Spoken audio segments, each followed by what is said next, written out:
हाँ, पेज 295 का इलस्ट्रेशन 3 देखो। इलस्ट्रेशन 3 में हम लोग का क्या बोल रहा है? हम लोगों को दिया stock P and Q have the following historical return.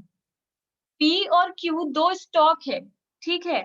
देखो पोर्टफोलियो होता क्या है, पहले हम समझा देते हैं। हम लोग सब जानते हैं कि बहुत सारे कंपनीज हैं।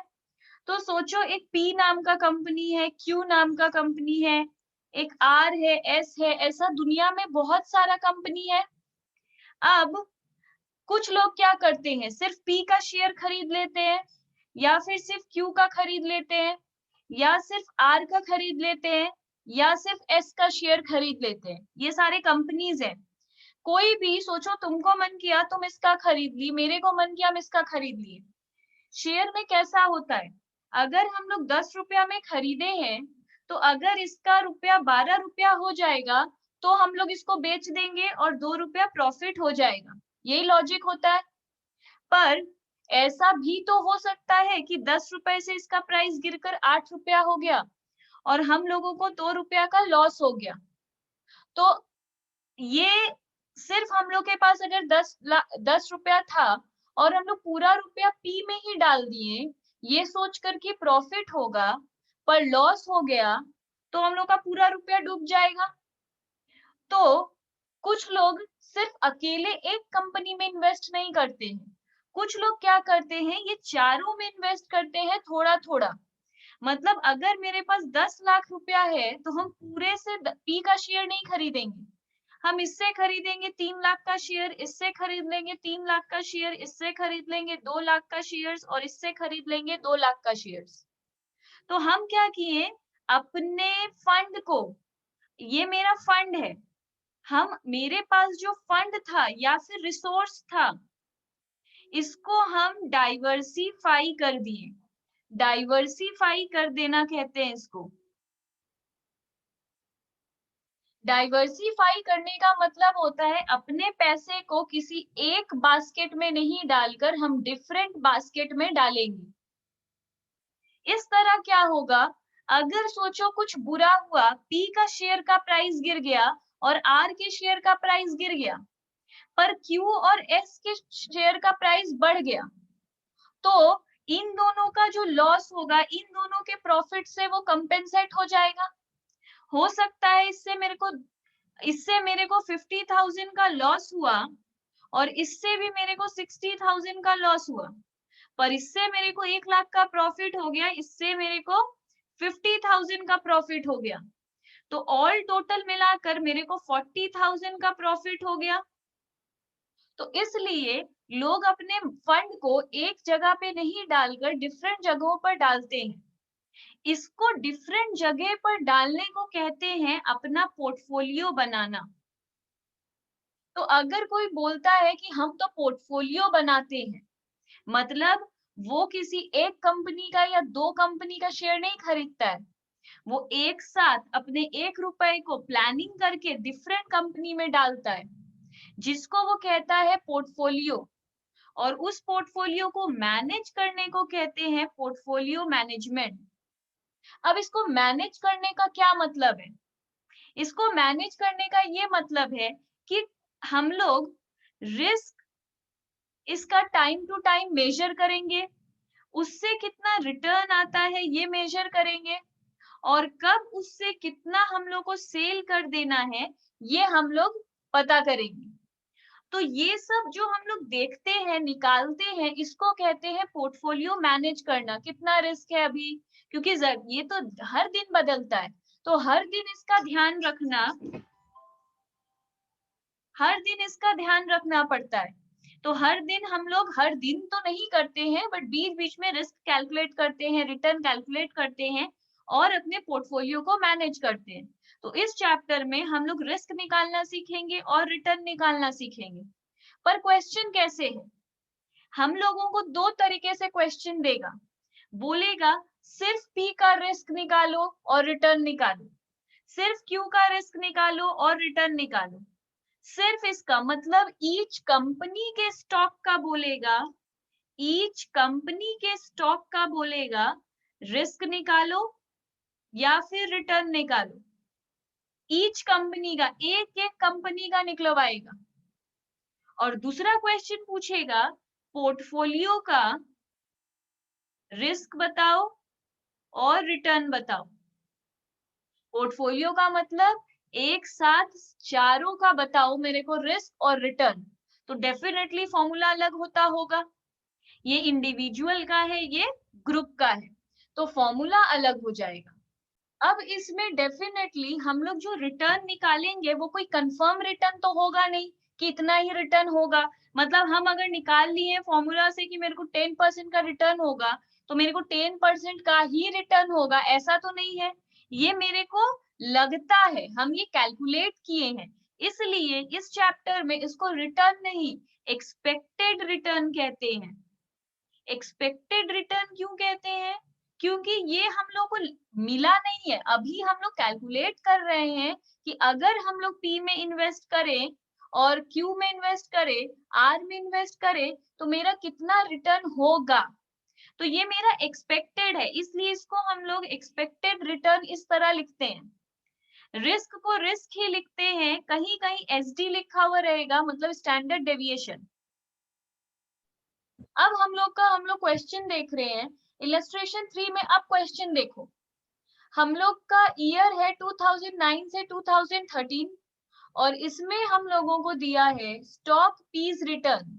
सिर्फ पी का रिटर्न, स्टॉक मतलब इंडिविजुअल है, सिर्फ पी का रिटर्न है 2009 में इतना, 10 में इतना, 11 में इतना, लास्ट 5 साल में ऐसा रिटर्न पी दिया है। और क्यू भी हम लोगों को ऐसा रिटर्न दिया है। नीचे लिखा है you are required to calculate average rate of return for each stock. Each मतलब पी का बताओ और क्यू का बताओ, दोनों का हम लोगों को एवरेज रेट ऑफ रिटर्न बताओ 9 से पूरा 13 तक। Assume that someone held a portfolio consisting of 50% in P, 50% in Q। इसका क्या मतलब हुआ? अगर हम लोगों के पास 7 लाख रुपया है तो हम 50% डाले हैं पी में, 50% डाले हैं क्यू में, मतलब 3,50,000 डाले हैं पी में, 3,50,000 डाले हैं क्यू में। तो ये जो परसेंटेज में दिया है कि 50% हम लोग डाले हैं पी में, इसका मतलब है 7 लाख में 3,50,000 हम लोग पी में इन्वेस्ट किए हैं और 3,50,000 हम लोग क्यू में इन्वेस्ट किए हैं। हेल्ड अ पोर्टफोलियो मतलब दो है, मतलब एक पोर्टफोलियो बनाए हैं। What would have been the realized rate of return on the portfolio in each year? अब बताओ अपने पोर्टफोलियो से मेरा रियलाइज्ड रेट ऑफ रिटर्न कितना होगा। ऊपर पूछ रहा है एवरेज रेट ऑफ रिटर्न, नीचे पूछ रहा है realised rate of return. what would be the average return on the portfolio? फिर पूरा पोर्टफोलियो का रिटर्न बताओ। ठीक है, तो हम लोग सम को शुरू कैसे करेंगे? Calculation of average rate of return of each stock during 9 to 13। अब इसमें सारा हम लोग को निकालने का, सिंपल बोल रहा है एवरेज निकालो। एवरेज निकालना सबको पता है, टोटल करके divided by number of years कर देते हैं। तो हम सिर्फ टोटल किए हैं, इन चारों को प्लस किए हैं और ये माइनस में, इसलिए माइनस, ये चारों को भी प्लस किए हैं -7। तो इसका टोटल है 80, इसका टोटल है 85। एवरेज रेट ऑफ रिटर्न कैसे निकलेगा? 80 और कितना ईयर्स है 5, तो 5 से डिवाइड किए तो 16% और इसको 5 से डिवाइड किए तो 17%। इस तरह हम लोग का एवरेज रेट ऑफ रिटर्न तो आ गया। अब पूछ रहा है calculation of realised rate of return. Realised rate of return हम लोग को सम में क्लियरली बोला है ईच स्टॉक का बताओ और फिर अपना पोर्टफोलियो का बताओ। पोर्टफोलियो मतलब टोटल का एक साथ लेकर बताओ। तो हम लोग वही year, stock P, stock Q और टोटल। यहाँ ईयर में 2009 से 2013, प्रोपोर्शन मतलब कितना पी में डालें कितना क्यू में डालें।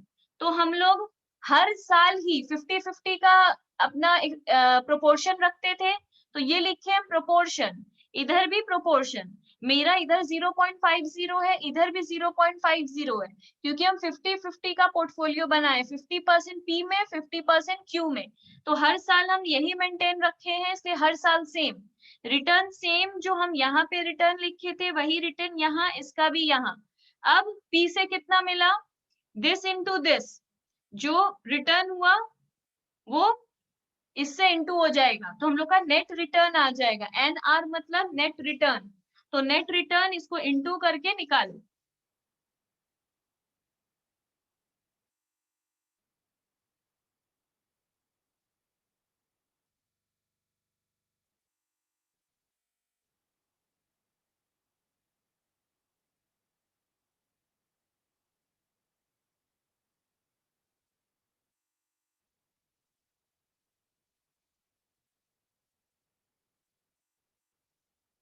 अब इसमें बोल रहा है टोटल, तो दोनों नेट रिटर्न को हम लोग प्लस कर देंगे, तो -6.12 -3.50 होगा प्लस, पर साइन माइनस का ही बैठेगा।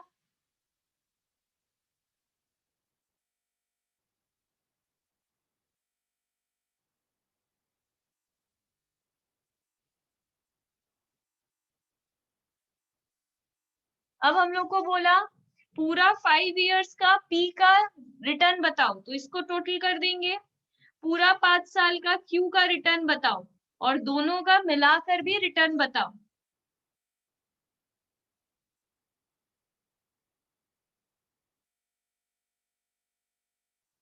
तो इस तरह हम लोग निकाल लिए। अब ये है मेरा टोटल, तो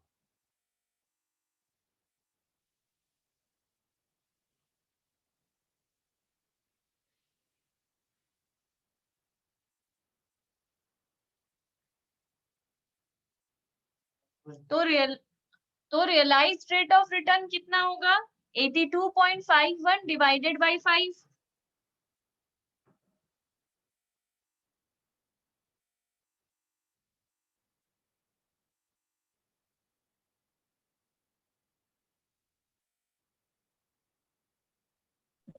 अब इसमें हम लोग को क्या बोल रहा है, इस सब में वही जो अभी हम समझाएं कि ज्यादातर पूछेगा, बोल रहा है stock costing 120 pays no dividend.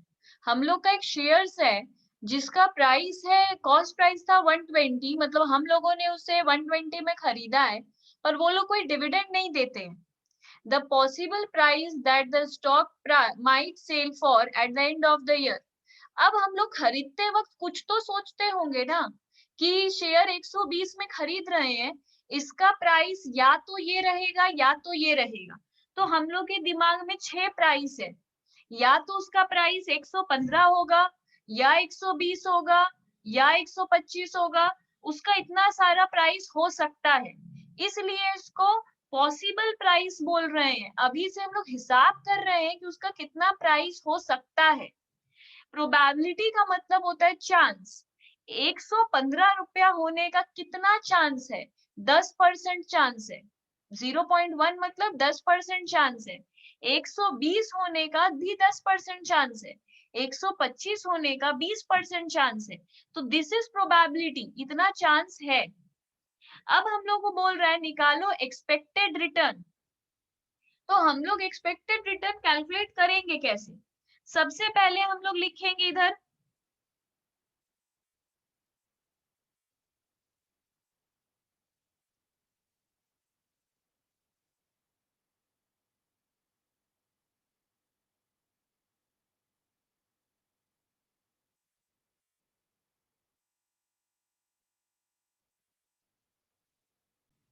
तो ये हम लोगों के एक्सपेक्टेड रिटर्न का फॉर्मूला है।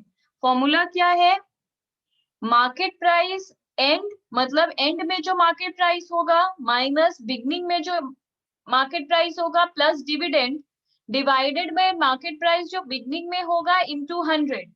तो हम लोग को कॉलम बनाना होगा, तो हम पीछे जा रहे हैं। सबसे पहले कॉलम बनाएंगे हम लोग प्राइस का।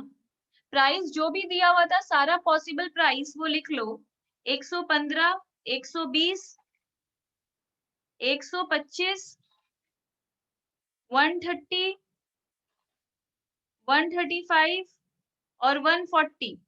उसके बाद हम लोग लिखेंगे प्रोबेबिलिटी 0.1, 0.1, 0.2, 0.3, 0.2 और 0.1।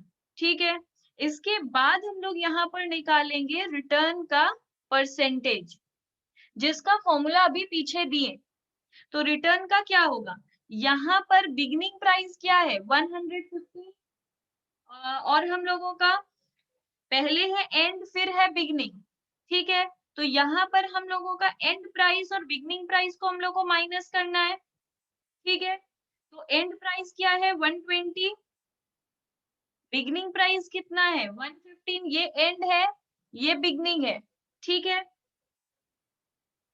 डिवाइडेड बाय, डिविडेंड है नहीं इसलिए प्लस कुछ भी नहीं करेंगे, इनटू डिवाइड क्या करेंगे बिगनिंग वाला दैट इज 115 इनटू 100। तो इधर पे हम लोग लिख लेंगे इसका वाला, ऐसे ही सारा कैलकुलेट करना है। इसके लिए हम लोग का क्या है,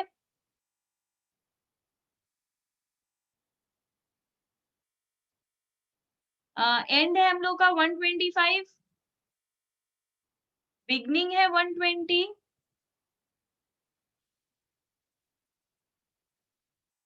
यहाँ पे हम लोगों का एंड है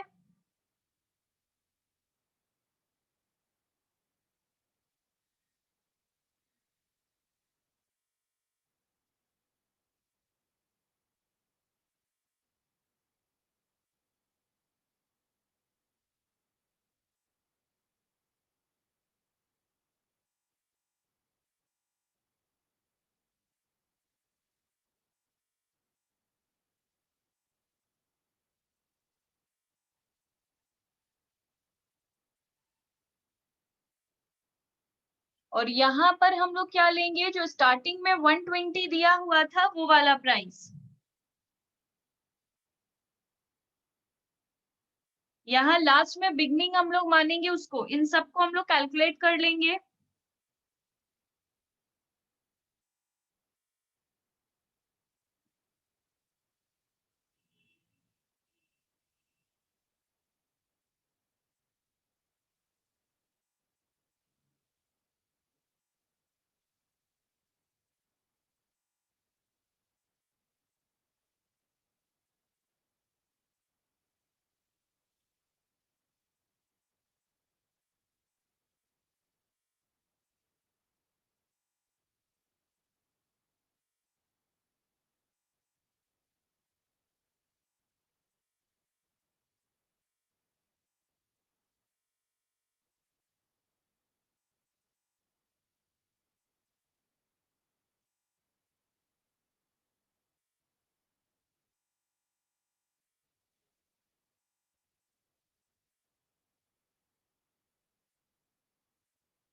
इसके बाद हम लोग लिखेंगे रिटर्न इनटू प्रोबेबिलिटी, ये रिटर्न आने का कितना चांस है, तो इस रिटर्न से प्रोबेबिलिटी को इनटू करेंगे क्योंकि ये रिटर्न आने का कितना चांस है, तो दिस इनटू दिस, ये परसेंट को इग्नोर करेंगे 4.35 इंटू 0.1,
पता है मैम, मेरे को लग नहीं रहा है कि मेरा इस बार होगा।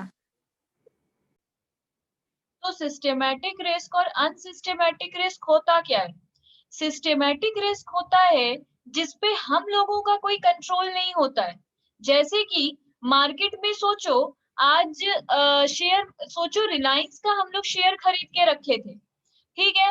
अब रिलायंस का क्या हुआ, रिलायंस से रिलेटेड कोई मार्केट में बैड न्यूज आ गया और रिलायंस का शेयर का प्राइस गिर गया।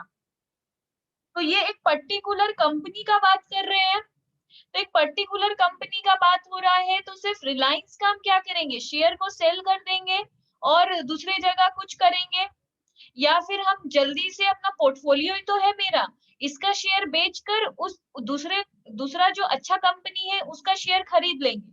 तो अनसिस्टेमैटिक रिस्क हम लोग मैनेज कर सकते हैं। पर अभी कोविड का सिचुएशन में पूरा शेयर मार्केट ही डाउन हो गया, इसमें किसी का ही कंट्रोल नहीं है, हम किस कंपनी का शेयर बेचे, किस कंपनी का शेयर खरीदे, कोई मेरा डिसीजन मेकिंग नहीं है। या फिर सोचो, जब किसी जगह पे कोई, जैसे सेंसेक्स गिर जाता है, सेंसेक्स कब गिर जाता है, जब पूरा मार्केट ही डाउन है, पूरा मार्केट का ही खराब हाल है, जब पेट्रोल का प्राइस बढ़ जाता है, ऐसे अचानक से अनियन का प्राइस बढ़ जाता है, तो एक्सटर्नल फैक्टर अफेक्ट कर देता है चीजों को। तो यहाँ पर एक साथ पूरा मार्केट ही खराब हो जाता है, ये हम लोग कंट्रोल नहीं कर सकते। इसलिए वो है systematic risk which is uncontrollable, जिसपे हम लोगों का कोई कंट्रोल नहीं है, ये पूरा एक्सटर्नल फैक्टर में डील करता है और इसमें बहुत सारा large number of shares affected हो जाता है। पर अनसिस्टेमैटिक रिस्क में ये हम लोग का कंट्रोल करने वाला चीज है। अगर ये वाला कंपनी का शेयर गिर जाता है तो उसको मैनेज कर लो, दूसरे में खरीद लो, और ऊपर से अगर पोर्टफोलियो बना हुआ है तो एक कंपनी का शेयर का प्राइस गिर भी रहा है तो बाकी तीन का तो उठ रहा है, वो मैनेजेबल होता है। तो अनसिस्टेमैटिक रिस्क को हम लोग मैनेज कर सकते हैं, पर सिस्टेमैटिक रिस्क को हम लोग कंट्रोल नहीं कर सकते हैं। सिस्टेमैटिक रिस्क को नॉन डाइवर्सिफाइबल रिस्क भी कहते हैं। नॉन डाइवर्सिफाइबल रिस्क मतलब जो डाइवर्सिफाई नहीं हो सकता, हम लोग जिसको स्प्रेड करके बच नहीं सकते, और ये हम लोग का डाइवर्सिफाइबल रिस्क है। मतलब अगर यहाँ पे वैसा हो गया तो दूसरा जगह भी तो हम लोग शेयर खरीदे हुए हैं, वी कैन मैनेज। तो एक वर्ड आता है बीटा, बीटा का मतलब क्या होता है, बीटा का मतलब होता है रिस्क।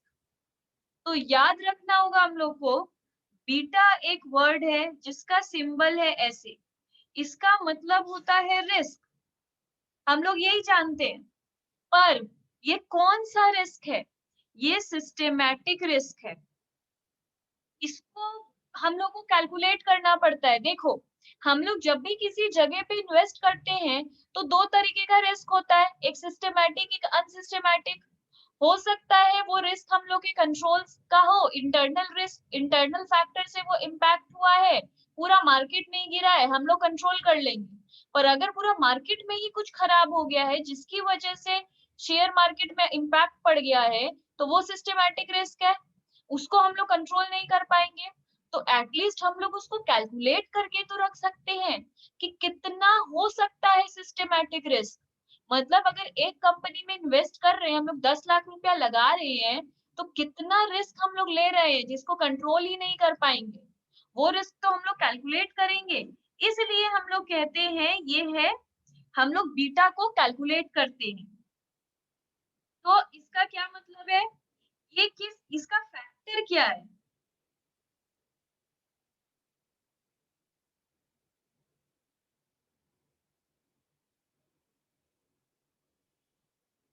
तो ये कहाँ कहाँ पे हो सकता है। एसडी, एसडी का मतलब है रिस्क, एड सिक्योरिटी और पोर्टफोलियो, ये वाला जो रिस्क है ये एक सिक्योरिटी में भी हो सकता है, पूरा का पूरा पोर्टफोलियो में भी हो सकता है। क्योंकि अगर मार्केट क्रैश कर गया है तो हम चाहे अपना 10 लाख को जितना भी स्प्रेड करके रखे हो, मेरा सभी इम्पैक्ट हो जाएगा। तो ये है पहला। दूसरा है मेरा एसडी ही है, रिस्क है एट मार्केट, एक रिस्क है मेरा मार्केट का रिस्क है, और तीसरा correlation between security and market. इसका क्या मतलब हुआ, हम तीन तरीके का फैक्टर है, पहला है हम लोग एक रिस्क ले सकते हैं सिक्योरिटी या पोर्टफोलियो का, एक मार्केट रिस्क, और एक हम लोग लेते हैं दोनों का रिलेशन जानते हैं कि अगर सिक्योरिटी का रिस्क बढ़ता है तो मार्केट का रिस्क का क्या हाल होगा।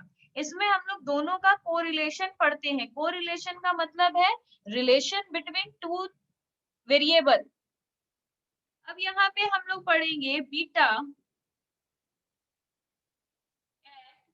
Security S. सिक्योरिटी को एस से सिंबल दिए हैं, कंफ्यूजन हो रहा है तो मत लिखो, इसको सिर्फ बीटा रहने दो। इक्वल टू, इसका बीटा का फॉर्मूला क्या है? बीटा का हम लोग फॉर्मूला यूज करेंगे sigma S into probability S M. ठीक है, ये हम लोग यहाँ पर इसका फॉर्मूला यूज करेंगे। मैम आपका साउंड नहीं आ रहा है, आपका आवाज नहीं आ रहा है। अच्छा, सिग्मा एस हाँ divided by sigma M into probability of S M. Sigma मतलब सिग्मा एस मतलब सिक्योरिटी का risk, S M sigma M मतलब मार्केट रिस्क, और पी मतलब प्रोबेबिलिटी ऑफ सिक्योरिटी एंड। तो यहाँ पर इसका मीनिंग लिख लो, where sigma S equal to risk of security, sigma M का मतलब है रिस्क ऑफ मार्केट। ये तुम्हारा सिंबल है PSM, इसका मतलब है correlation between security and market.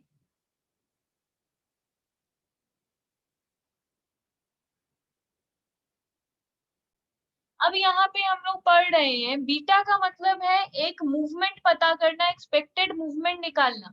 मतलब क्या होगा अगर बीटा वैल्यू ऐसा होगा तो सिक्योरिटी का क्या होगा। ये हम लोग एक चार्ट बना रहे हैं जो बहुत सारा डिसीजन मेकिंग में काम आएगा। अगर बीटा वैल्यू लेस देन 1 है, अगर बीटा का वैल्यू लेस देन 1 है मतलब 0.1 0.25 मतलब 1 से कम, तो इसका मतलब ये है कि जो सिक्योरिटी है वो लेस रिस्की है, less risky than the market portfolio. मतलब security is less risky than the market portfolio, तब पोर्टफोलियो से सिक्योरिटी कम रिस्की है। सिक्योरिटी क्या होता है? एक कंपनी में इन्वेस्ट करना को सिक्योरिटी कहते हैं, और बहुत सारी कंपनी में एक साथ इन्वेस्ट करने को पोर्टफोलियो कहते हैं। अगर हम पी क्यू में दोनों में एक साथ इन्वेस्ट किए हैं तो वो पोर्टफोलियो बनाए, सिर्फ पी में इन्वेस्ट किए हैं तो वो सिक्योरिटी में इन्वेस्ट किए हैं। तो सिक्योरिटी तब लेस रिस्की होता है पोर्टफोलियो से, तब पोर्टफोलियो ज्यादा रिस्की हो जाता है अगर बीटा लेस देन 1 है। अगर बीटा इक्वल टू 1 है, मतलब बीटा इक्वल टू 1 आया, इसका मतलब है as risky as market portfolio, तब मेरा सिक्योरिटी और पोर्टफोलियो दोनों इक्वली रिस्की है, जिसमें इन्वेस्ट करना है कर लो। अगर मेरा बीटा का वैल्यू मोर देन 1 है मतलब 1.2 1.8 1 से ज्यादा है, तो इसका मतलब है सिक्योरिटी ज्यादा रिस्की है।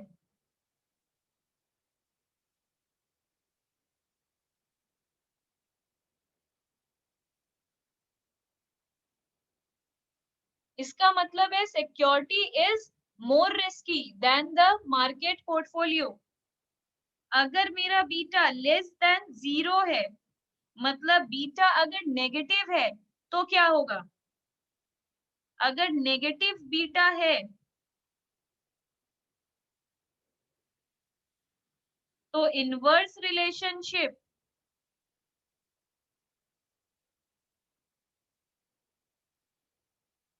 बिटवीन सिक्योरिटी रिटर्न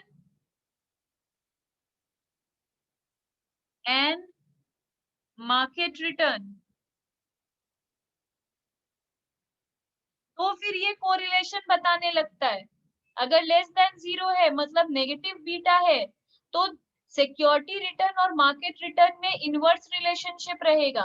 मतलब अगर सिक्योरिटी का रिटर्न बढ़ेगा तो मार्केट का रिटर्न गिरेगा, अगर सिक्योरिटी का रिटर्न गिरेगा तो मार्केट का रिटर्न बढ़ेगा। और एक लाइन इसी में ऐड कर लो, अगर बीटा इक्वल टू 0 है then there is no systematic risk, तब सिस्टेमैटिक रिस्क है ही नहीं। अब हम लोग पढ़ रहे हैं two methods of calculating beta. Two methods to calculate beta. दो मेथड से हम लोग बीटा कैलकुलेट करते हैं। मैम आपका आवाज नहीं आ रहा है। दो मेथड से हम लोग बीटा कैलकुलेट करते हैं, पहला कोरिलेशन और दूसरा रिग्रेशन।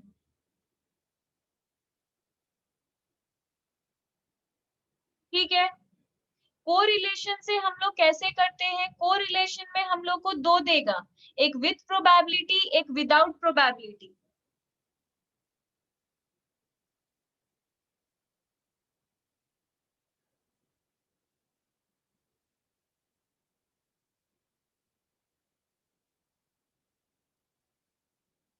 रिग्रेशन में हम लोग को सिर्फ सम में देगा without probability.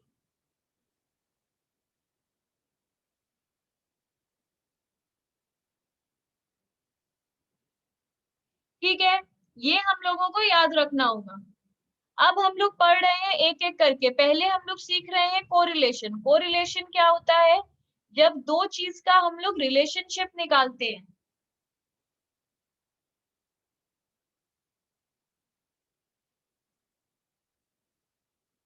Sigma S by sigma M into P S M, यही वैल्यू हम यहाँ पीछे लिखे थे। इसे कैपिटल पी कर दो।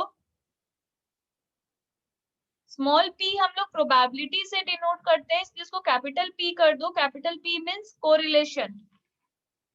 तो ये जो पीछे फॉर्मूला लिखे थे, जो कॉमन फॉर्मूला है वो यही है। ठीक है, अब अगर कोरिलेशन नहीं दिया हुआ है तो पीएसएम हम लोग को निकालना होगा।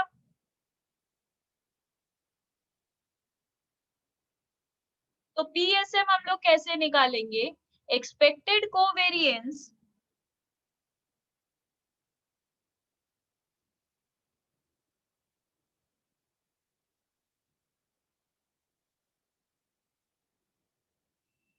of S and M divided by sigma S into sigma M। इस फॉर्मूला से हम लोग PSM निकाल लेंगे। बीटा का और एक फॉर्मूला है जो हम लोग को याद रखना होगा, हो सकता है बहुत बार इस फॉर्मूला से ना निकले, तो बीच में लिख लेंगे। और बीटा का और एक फॉर्मूला है, that is expected covariance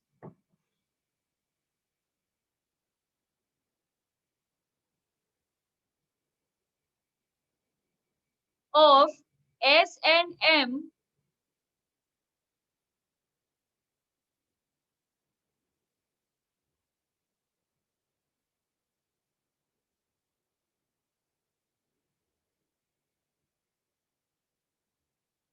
sigma M square.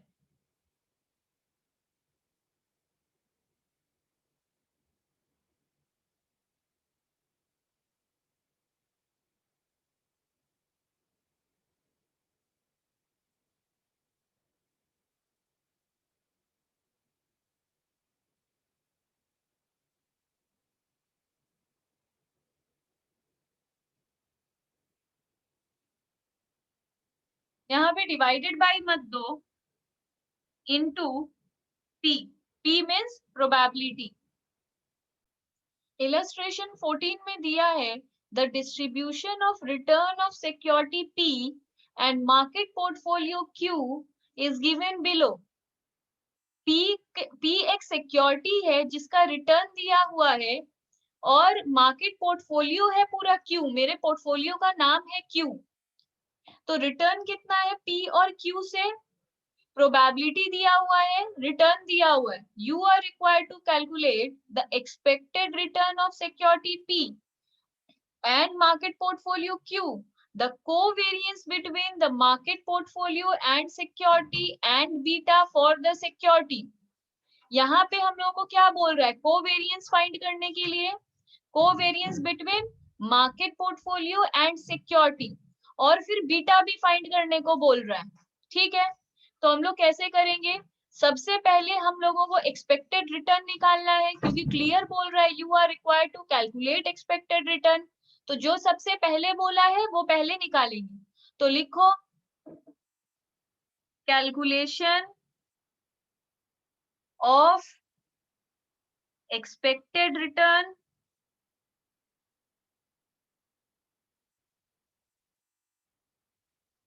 तो हम लोग को यहाँ पे क्या कैलकुलेट करना है? Expected return. ठीक है, अब सब में क्या दिया हुआ है? प्रोबेबिलिटी दिया हुआ है, पी का रिटर्न दिया हुआ है और क्यू का रिटर्न दिया हुआ है. पर पी एक सिक्योरिटी है जिसका हम लोग कैसे करेंगे? अभी हम लोग पीछे किए थे. अच्छा, वो वाला हम तुमको रिटर्न नहीं करवाएं, ये वाला हम लोग रिटर्न बेसिकली कैसे निकालते हैं? प्रोबेबिलिटी लिखते हैं, उसका रिटर्न लिखते हैं और दोनों को इनटू कर देते हैं, तो आ जाता है रिटर्न. उसी तरह यहाँ पे करेंगे सेम चीज. लिखो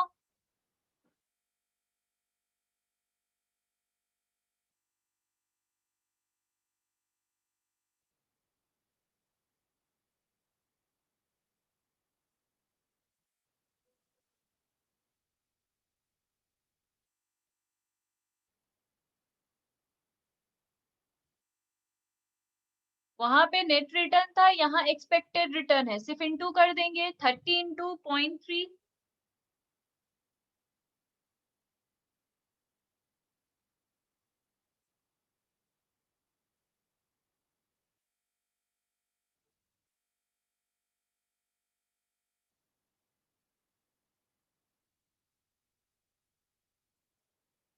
तो यहाँ पर हम लोग एक्सपेक्टेड रिटर्न निकाल लिए 9, 8 और 0.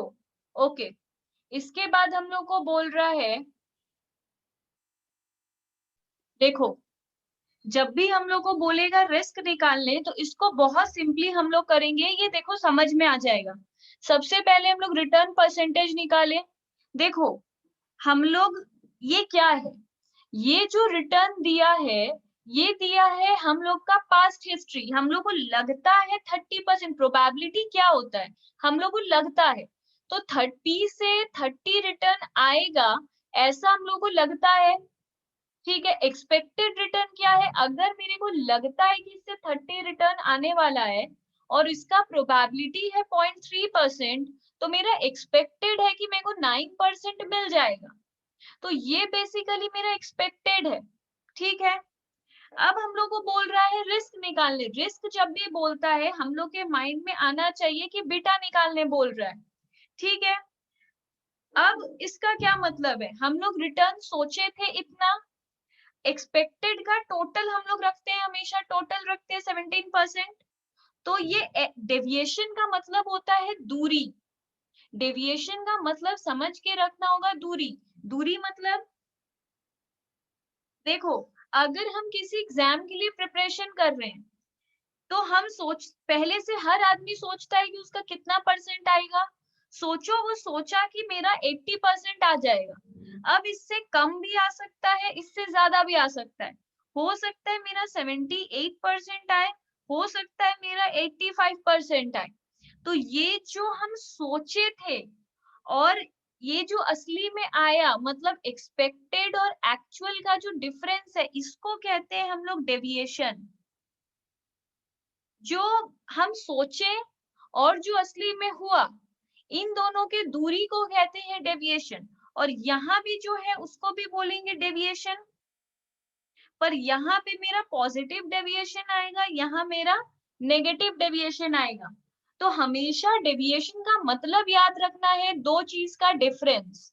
डेविएशन मीन्स हम कितना दूर है अपने सोचे हुए चीज से.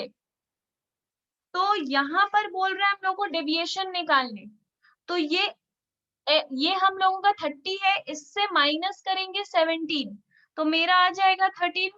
अब 20 माइनस 17 मेरा 3, 0 माइनस 17 मेरा माइनस 17 आएगा। अब हम लोग को निकालना पड़ेगा डेविएशन स्क्वायर। डेविएशन स्क्वायर तो 13 13 जा 169, 3 3 जा 9, 17 17 जा 289, माइनस माइनस वैसे ही प्लस हो गया। अब हम लोग का ये दूरी आने का कितना चांस है, मतलब यही दूरी होगा, ये भी तो हम लोग कंफर्म नहीं है, तो इसलिए हम लोग हमेशा इसको प्रोबेबिलिटी से इंटू करते हैं।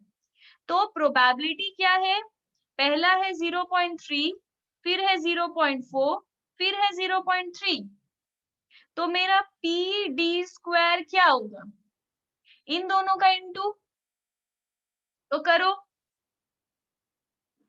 169 into 0.3 that is 50.7, फिर 3.6, फिर 86.7। अब हम लोग इसको प्लस करेंगे,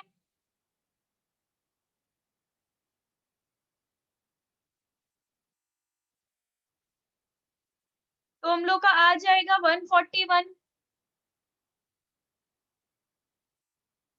अब हम लोग को क्या निकालना है, रिस्क। रिस्क को हम लोग क्या बोलते हैं, एसडी भी बोलते हैं, तो हम लोग इसको लिखे एसडी। एसडी का फॉर्मूला क्या है, वेरिएंस का अंडर रूट, ठीक है, मतलब ये जो आया इसका अंडर रूट, दैट इज 11.87%। अब इसमें हम लोग को बोल रहा है कि बीटा रिस्क कैलकुलेट करो पर क्यू का करो। सिंपल बात है, क्यू का करना है तो सेम चीज ही करेंगे, कुछ अलग नहीं है, सिक्योरिटी का करें या मार्केट का करें, हम लोग का तरीका सेम रहेगा। तो दोबारा लिखेंगे, कैलकुलेशन ऑफ बीटा मतलब रिस्क ऑफ मार्केट पोर्टफोलियो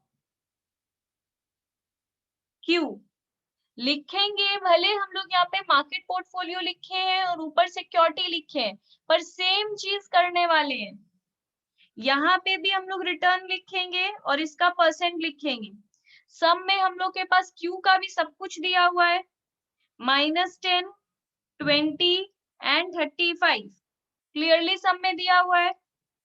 इसका प्रोबेबिलिटी भी दिया हुआ है 0.3, 0.4, 0.3, ठीक है।